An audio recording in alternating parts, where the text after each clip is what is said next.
유대인의 3대 명절 하면 유월절, 오순절, 초막절 이렇게 말할 수 있습니다. 요한복음 5장은 유월절 때 있었던 일입니다. 예수님께서 예루살렘 성전에 올라가셨고 특별히 베데스다 연못가를 방문하셔서 38년 된 병자를 고쳐주셨습니다. 요한복음 6장부터 오늘 본문 8장까지 보시면 초막절 전후에 벌어진 일들을 기록해 주고 있습니다. 유대인들은 초막절 하면 출애굽 때를 상기합니다. 출애굽했던 이스라엘 백성들이 광야 40년의 생활을 했었는데 그때를 상기하면서 초막절을 보내게 됩니다. 이 초막절 하면 그들은 특별히 세 가지를 잊을 수가 없습니다. 광야 이스라엘 백성이 세 가지를 경험하게 됐거든요. 그 첫째가 매일같이 그들은 만나를 경험했습니다. 하나님께서 반석에서 생수를 주셨고 그 생수를 경험하게 됐습니다. 그리고 세 번째, 일교차가 아주 심한 광야 생활을 하는데 밤에 하나님께서는 불기둥으로 그들을 보호해 주셨던 겁니다. 그래서 이 세 가지, 만나, 생수, 불기둥, 이걸 그들은 초막절을 보내면서 늘 상기했던 겁니다. 특별히 요한복음 6장, 초막절 직전에 있었던 일인데요. 만나를 생각할 수 있게 만듭니다. 예수님께서 오병이어로 5,000명을 먹이셨습니다. 네 번째 표적이죠. 그 표적을 통해서 예수님께서는 요한복음 6장 35절 또 48절에 나는 생명의 떡이다 이렇게 자기 선언을 하셨습니다. 예수님의 첫 번째 자기 선언의 말씀입니다. 만나와 관련이 있는 겁니다. 그 다음에 요한복음 7장 초막절 끝 무렵에 예수님께서는 사람들 앞에 외치셨습니다. 이것은 생수와 관련된 겁니다. 요한복음 7장 37절 38절에 보면 누구든지 목마르거든 내게로 와서 마시라. 나를 믿는 자는 성경의 이름과 같이 그 배에서 생수의 강이 흘러나오리라. 생수를 말씀해 주셨습니다. 광야 이스라엘 백성이 생수를 경험했던 것을 그들은 상기할 수 있었습니다. 오늘 요한복음 8장에서는 특별히 이제 초막절이 끝난 직후입니다. 불기둥을 연상할 수 있는 그런 말씀을 주님께서 하셨습니다. 오늘 본문 12절 보시면 나는 세상의 빛이니 나를 따르는 자는 어둠에 다니지 아니하고 생명의 빛을 얻으리라. 그렇게 말씀하셨습니다. 예수님께서 말씀하신 두 번째 자기 선언의 말씀입니다. 이스라엘 백성들은 초막절을 지킬 때 두 가지 의식을 낮과 밤에 행합니다. 낮에는 지난 시간에 말씀드린 대로 실로암 목까지 가서 물을 떠다가 그걸 성전의 제단에 붓는 의식을 낮에 행합니다. 그러면서 광야에서 하나님께서 조상들에게 생수 주신 것을 그들은 잊지 않고 감사를 했던 겁니다. 그리고 밤에는 성전 뜰에 커다란 등 4개를 달고 그 등에 불을 밝히는 점등 행사를 저녁마다 합니다. 그러면서 광야 이스라엘 백성들에게 불기둥으로 지켜주시고 어둠을 밝혀주신 그 하나님을 잊지 않고 감사했던 겁니다. 그런 의식을 통해서 오늘 예수님께서는 나는 세상의 빛이다. 성전에 등을 밝히고 어둠을 다 몰아내는 것처럼 그렇게 주님께서는 세상의 빛이 되셔서 어둠을 몰아내시고 생명의 빛을 비추어 주신다는 말씀, 오늘 요한복음 8장 12절 주님께서 하신 두 번째 자기 선언의 말씀입니다. 말씀이라고 보시면 됩니다. 아무튼 요한복음 6장과 7장과 8장은 초막절 전후, 그 초막절과 관계된 그런 말씀들이다. 이렇게 우리가 볼 수 있겠고요. 이런 문맥을 우리가 좀 아시고 그러면서 오늘 요한복음 8장을 보셔야 되겠습니다. 요한복음 8장 크게 세 단락으로 나눌 수 있습니다. 1절부터 11절까지 하나의 사건이 기록되어 있죠. 가늠하다가 현장에서 붙잡힌 여자가 붙들려 왔습니다. 그 사건을 통해서 주님은 우리에게 영적 교훈을 주십니다. 모든 사람이 다 죄인이라는 겁니다. 그 다음에 두 번째 단락은 12절부터 30절까지입니다. 예수님은 친히 세상의 빛이라고 그렇게 선언하셨고 생명의 빛을 주신다고 말씀합니다. 그 다음에 세 번째 단락 31절부터 59절까지 예수님께서는 참된 제자가 될 것을 그렇게 말씀하셨습니다. 오늘 이 세 단락으로 나누어서 우리에게 주신 교훈들을 살펴보려고 합니다. 먼저 첫 번째 단락입니다. 1절부터 11절까지인데요. 따라서 하겠습니다. 모든 사람은 다 죄인이다. 초막절이 끝난 다음에 예수님께서 여전히 성전에서 가르치셨습니다. 그런데 돌발 상황이 발생하게 됩니다. 바리새인들이 한 여자를 끌고 왔습니다. 가늠하다가 현장에서 붙잡힌 한 여자를 끌고 예수님 앞에 온 겁니다. 어떻게 할 겁니까? 예수님 앞에 문제를 던졌습니다. 율법대로 한다면 가늠한 여자는 물론 가늠한 남자도 동일합니다. 돌로 쳐서 죽이도록 그렇게 율법에 규정되어 있었습니다. 바리새인들이 그걸 모르지 않을 텐데 예수님 앞에 굳이 끌고 나와서 그 문제를 말하는 것은 불선한 의도가 그 속에 있었던 겁니다. 어떻게 해서든지 예수님을 고발하기 위해서 지금 예수님을 시험하겠다는 겁니다. 예수님께서 그 가늠한 여자를 보면서 사람들에게 돌로 쳐라 그렇게 말씀하신다면 바리새인들은 예수님을 위선자라고 아마 비난하려고 했을 겁니다. 평소에 예수님은 사랑해라, 심지어 원수까지도 사랑하고 용서해라 그렇게 말씀하신 분이었는데 예수님의 평소의 언행과 일치하지 않게 돌로 쳐라 그렇게 말했다면 그건 위선자라는 겁니다.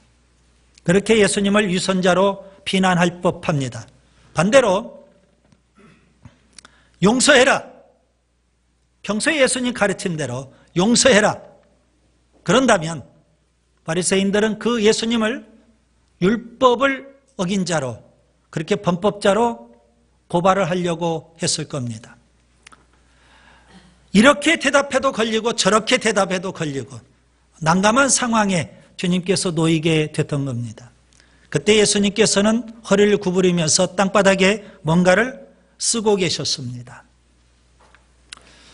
사람들이 성경을 읽으면서 도대체 예수님께서 땅바닥에 무슨 글자를 쓰셨을까? 거기에 관심이 있습니다. 그러나 성경은 예수님께서 무슨 글을 쓰셨다는 이야기가 없습니다. 우리가 여기에서 배울 수 있는 소중한 지혜가 하나 있는데요. 예수님은 지금 침묵을 통해서 시간을 벌고 계신다는 겁니다. 바리새인들은 어떻게 해서든지 예수님 트집을 잡으려고 합니다. 예수님 고발거리를 찾아내려고 했던 겁니다.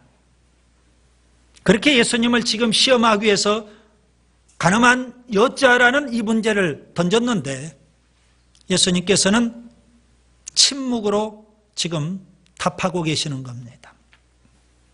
여러분 한번 생각해 보시기 바랍니다. 바리새인들은 지금 씩씩거리고 있는 상황입니다. 예수님에게 시비를 걸려고 격한 상태에 있었던 겁니다. 그런 그들의 마음을 잠시 누그러뜨리고 진정시키는 효과가 바로 침묵이었습니다.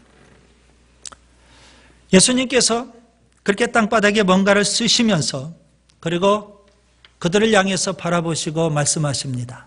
너희 중에 죄 없는 자가 먼저 돌로 치라. 돌로 치지 말라는 게 아닙니다. 율법에 있는 대로 돌로 치라는 겁니다. 그런데 조건이 있습니다.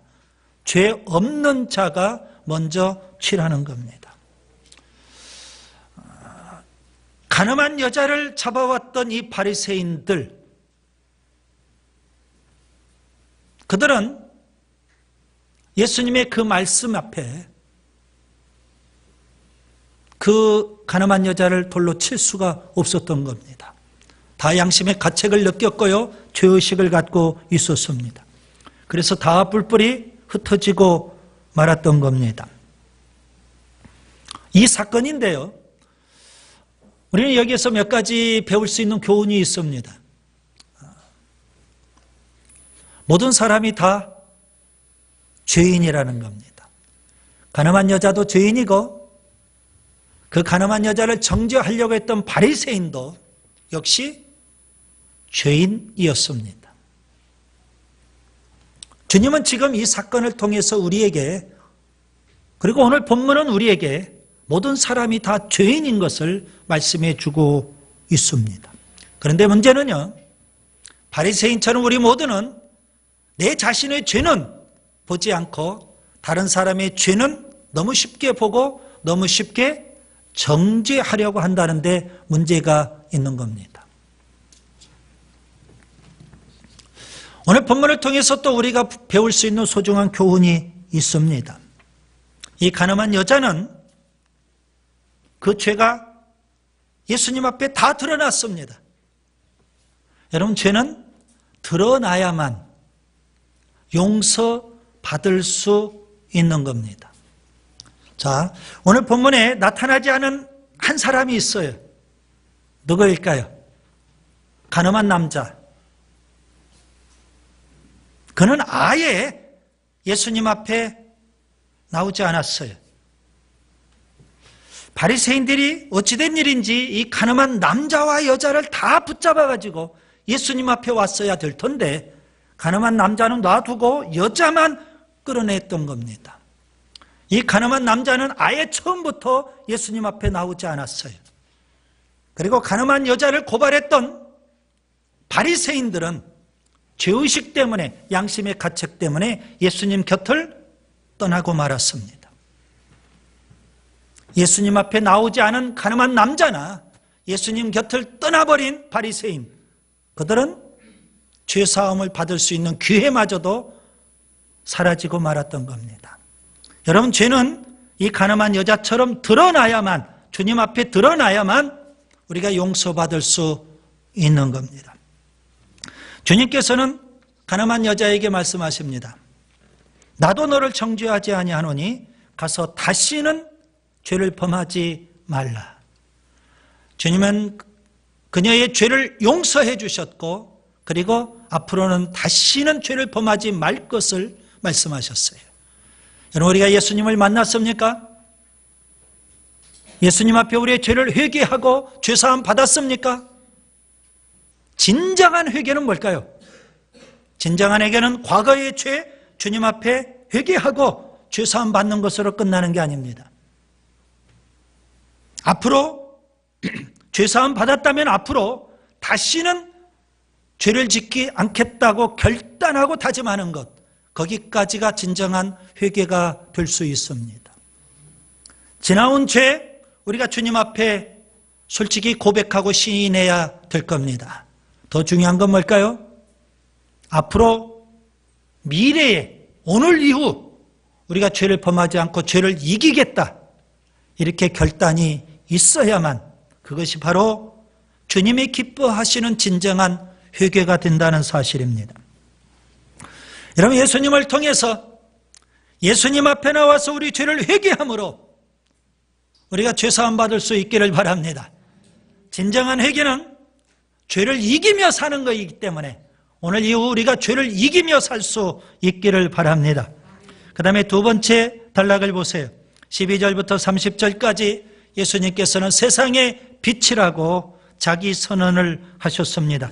두 번째 자기 선언의 말씀입니다. 가늠하다가 현장에서 붙잡힌 여자 사건을 통해서, 그리고 초막절을 막 끝낸 유대인들을 상대로 주님께서 외치신 겁니다. 서두에도 말씀드린 대로 초막절을 지냈기 때문에 유대인들은 세 가지를 꼭 기억하고 있는 겁니다. 만나, 그리고 생수, 그리고 불기둥, 불, 빛. 그런 그들을 향해서 주님께서 나는 세상의 빛이라고 말씀하셨어요. 예수님께서 세상의 빛이라는 것은 곧 세상은 어둠이라는 의미입니다. 이 어둠이 무엇을 의미할까요? 오늘 본문 12절 보시면 나는 세상의 빛이니 나를 따르는 자는 어둠에 다니지 않는다. 여러분, 문맥을 통해서 우리가 살펴볼 수 있겠습니다. 11절에 주님께서는 가서 다시는 죄를 범하지 말라. 죄 문제를 언급하셨어요. 여기에서 어둠은 죄된 세상을 가리키는 겁니다. 여기에서 어둠은 무엇을 의미할까요? 오늘 본문 12절 이후를 쭉 보시면 주님께서 하신 말씀이 있습니다. 특별히 21절에 보면 너희 죄 가운데서 죽겠고 그랬습니다. 본문 24절에도 보시면 너희가 너희 죄 가운데서 죽으리라. 죄 때문에 죽는다는 의미입니다. 이 어둠은 죄된 세상, 죄를 의미할 수 있고 죄로 인한 죽음을 가리킬 수 있습니다. 그런 어두운 세상, 죄악된 세상, 그런 세상에 주님께서는 빛으로 오셨고 생명의 빛을 비추어 주신다는 사실입니다. 주님께서 내가 세상의 빛이다 그렇게 주장하셨을 때 바리새인들은 그 예수님의 증언이 거짓이라고 반박을 했습니다. 13절에 보면 그때 예수님께서 18절에 내가 나를 위하여 증언하는 자가 되고 나를 보내신 아버지도 나를 위하여 증언하신다. 내 증언은 참되다. 그렇게 주님께서 주장하셨어요. 우리는 요한복음 5장을 보면서 이미 배웠습니다. 예수님에 대한 네 가지 증언이 있음을 살펴봤었어요. 첫 번째 증언은 세례 요한, 선구자였던 세례 요한의 증언이 있고요. 두 번째 증언은 예수님께서 친히 행하신 사역들, 표적들, 그것이 예수님을 증언해주고 있고요. 그 다음에 세 번째, 하늘에 계신 하나님 아버지께서 친히 예수님을 증언해 주셨다고 했습니다. 그리고 네 번째 증언은 성경의 증언이라고 했습니다. 이 성경은 곧 예수님에 대한 증언이라고 요한복음 5장에서 말씀하고 있죠. 자, 오늘 본문 18절에 예수님도 친히 증언하셨습니다. 뭐라고 증언하셨을까요? 나는 세상의 빛이다. 그렇게 주님께서 증언하셨습니다. 어둠의 세상을 비추기 위하여, 죄악된 세상을 비추기 위하여, 죄로 인해 죽을 수밖에 없는 세상 사람들에게 생명의 빛을 비추기 위해서 주님께서는 이 땅에 오셔서 무슨 일을 하셨을까요? 오늘 본문을 많은 사람들이 읽어가면서 놓치는 부분이 있습니다. 여러분 28절을 보세요. 이에 예수께서 이르시되 너희가 인자를 든 후에, 유대인들이 인자 대신 예수님을 든다는 겁니다. 무슨 의미일까요? 예수님께서 십자가에 죽으신다는 것을 말씀하고 있습니다. 세상의 빛이 되신 예수님, 어둠을 비추기 위하여 죄로 인해서 죽을 수밖에 없는 세상 사람들에게 생명의 빛을 비추기 위해서 주님께서 이 땅에 오셔서 하시는 일은 뭘까요? 우리의 모든 죄를 지고 십자가에 죽으시겠다는 말씀입니다. 예수님은 십자가에 죽으시기 위해서 이 땅에 오셨고요. 그래서 우리에게 생명의 빛을 비추어 주시는 줄 믿습니다. 그 일은요, 29절에 보면 하나님이 가장 기뻐하시는 일이었어요. 그래서 주님은 기꺼이 하늘 영광 버리고 낮고 천한 이 땅에 어두운 세상, 죽음의 세상에 오셨고, 그리고 기꺼이 주님께서는 우리의 죄를 지고 십자가에 죽으심으로 세상의 빛이 되셨고 우리에게 생명의 빛을 비추어 주시는 줄 믿습니다. 그 다음에 세 번째 단락을 보세요. 본문 31절부터 59절에 보시면 참 제자가 될 것을 주님께서는 권면하셨습니다. 예수님께서 이렇게 세상의 빛이다, 생명의 빛을 비출 거다, 이렇게 말씀하셨을 때 많은 유대인들이 예수님을 믿게 됐어요.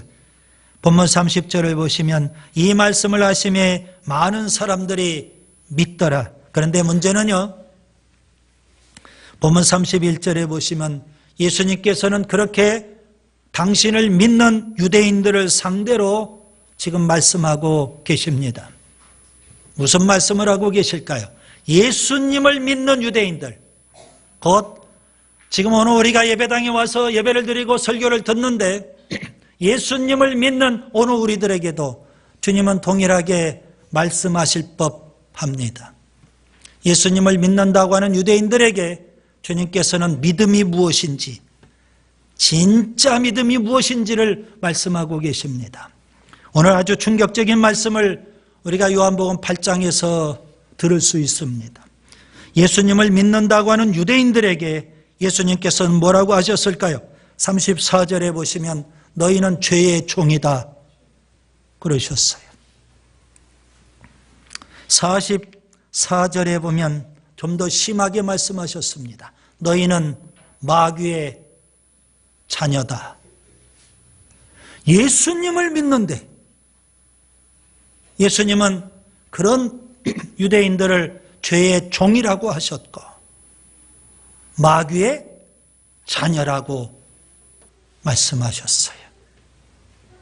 예수 믿고 예배당에 와서 우리가 하나님을 예배하고 있는데 그런 오늘 우리들에게 혹시 주님이 이곳에 오셔서 우리를 가리켜서 죄의 종이라고 마귀의 자녀라고 하실까 두렵습니다. 여기 마귀 자녀라는 말은 무슨 말일까요? 마귀 새끼들이라는 거예요. 예수를 믿는다고 하는데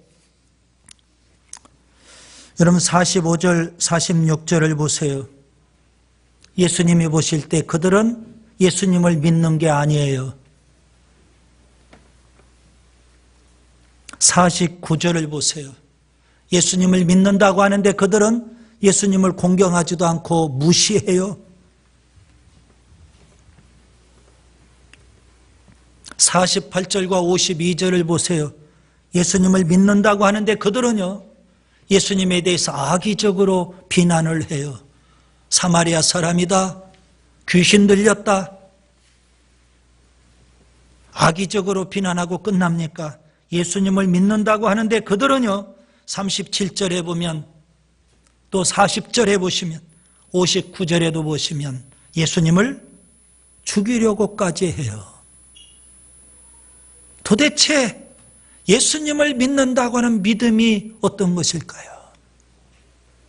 우리가 예수님을 믿는다고 하는데 그 믿음은 도대체 어떤 믿음일까요? 어떤 믿음이길래? 이들은 예수님이 보실 때 믿는 것이 아니에요. 예수님을 무시해요. 예수님에 대해서 악의적으로 비난해요. 그리고 예수님까지 죽이려고 해요. 이들이 예수 안 믿는 사람들이 아니잖아요. 예수님을 믿는 사람들이에요. 여러분, 우리의 믿음을 심각하게 점검해 볼 수 있기를 바랍니다. 주님께서 인정하시는 진정한 믿음은 뭘까요? 여러분 12절을 보세요. 나는 세상의 빛이니 나를 따르는 자는 어둠에 다니지 아니하고 생명의 빛을 얻으리라. 주님을 따르는 제자가 되어야 하는 줄 믿습니다. 예수님을 믿는다고 하는 사람들은요, 반드시 예수님을 따르는 제자가 되는 거예요. 31절을 보세요. 예수님의 제자라면은요, 반드시 예수님 말씀에 거하며 살아요. 여기 예수님의 말씀은 32절에 보면 진리예요. 하나님의 말씀, 진리의 말씀에 거한다는 거예요. 그런 사람이 예수님의 참된 제자고 진정한 믿음을 갖고 있는 거예요.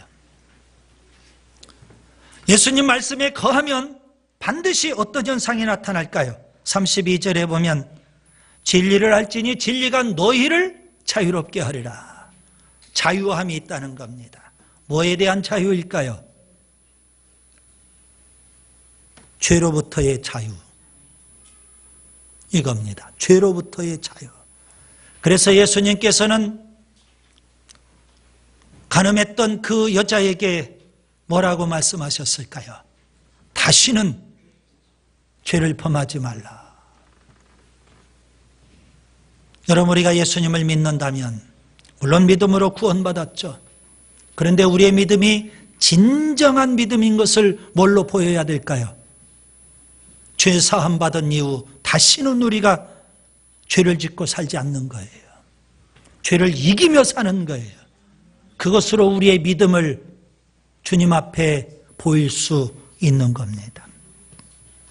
어떻게 하면 우리가 죄를 이기며 살 수 있을까요? 어떻게 하면 우리가 예수님의 참된 제자가 될 수 있을까요? 죄를 이기며 살도록 하기 위해서 저는 이 시간 세 가지 간단하게 말씀을 드리려고 합니다. 첫째, 죄에 대해서 죽은 자로 여겨야 됩니다. 로마서 6장 11절, 우리가 지난번 로마서를 살펴봤었는데요. 로마서 6장 11절에 보면 너희 자신을 죄에 대하여는 죽은 자요 그리스도 예수 안에서 하나님께 대하여는 살아있는 자로 여길지어다. 죄에 대하여는 뭐로? 죽은 자로 여겨라는 겁니다. 저는 이렇게까지 표현했어요. 죄가 유혹해 올 때 나는 송장이다, 나는 시체다, 그렇게 우리 스스로 인정하며 살라는 겁니다. 그래야만 뭐하니까 죄의 유혹을 받지 않고 이기며 살 수 있는 거예요. 그 다음에 두 번째요, 적극적으로 선을 행하며 살아야 합니다. 창세기 4장 7절에 보면 하나님께서는 범죄했던 가인에게 이런 교훈을 주셨어요. 선을 행하지 아니하면 죄가 문에 엎드려 있느니라. 죄가 너를 원하나 너는 죄를 다스릴지니라. 여러분, 죄가 문 앞에 엎드려 있다는 겁니다. 마치 사자가 삼키려고 문가에 지금 대기하고 있는 거예요. 죄는 우리를 원해요. 우리를 삼키려고 해요. 그래서 끊임없이 우리를 유혹해요. 그러면 우리가 어떻게 하면 그 죄의 유혹을 이기며 살 수 있을까요? 죄에 대해서 나는 송장이다, 시체다, 그렇게 인정하고 사는 것만으로는 부족해요. 적극적으로 선을 행하며 살아야 된다는 겁니다. 죄 지을 그런 기회가 없도록, 죄 지을 그런 생각이 들지 않도록 열심히 우리가 선을 행하며 살 때 죄를 이기며 살 수 있는 줄 믿습니다. 그 다음에 세 번째요, 오늘 본문 31절 32절을 보세요. 말씀으로 무장해야 됩니다. 너희가 내 말에 거하면 참으로 내 제자가 되고 진리를 알지니 진리가 너희를 자유롭게 하리라. 내 말에 거한다, 이 말은 말씀 안에 푹 잠긴다, 그런 의미가 되는 거예요. 진리 되시는 하나님 말씀으로 철저히 무장할 때, 그리고 그 말씀대로 우리가 살 때 그 진리의 말씀이 우리를 영적으로 자유하게 한 줄 믿습니다. 죄의 유혹으로부터 이기게 해주시는 줄 믿습니다. 이제 말씀을 정리합니다. 예수님은 세상의 빛으로 오셨어요. 우리에게 생명의 빛을 비추시기 위하여 우리 모두의 죄를 지고 예수님은 십자가에 죽으셨어요. 그 예수님을 믿기만 하면 우리는 생명의 빛을 얻게 됩니다. 그런데 문제는요, 예수님을 믿는다고 하는 것이 뭐냐 이거예요. 그 믿음이 진정한 믿음인지 거짓된 믿음인지는 뭘로 알 수 있을까요? 주님께서는 가서 다시는 죄를 범하지 말라. 죄사함 받았다고 하면서도 여전히 죄짓고 산다면 그 사람의 믿음이 어찌 진정한 믿음일 수 있겠어요? 예수 믿고 구원받았다고 하면서도 여전히 죄짓고 산다면 주님은 그 사람을 향해서 죄의 종이다, 마귀의 자녀다, 그렇게 말씀하지 않을까요? 여러분, 죄를 이기며 살아야 되는 줄 믿습니다. 그래야만 내가 믿는다고 하는 그 믿음이 진정한 믿음이 되는 거예요. 죄를 이기며 삶으로 예수님의 참된 제자가 될 수 있기를 바랍니다.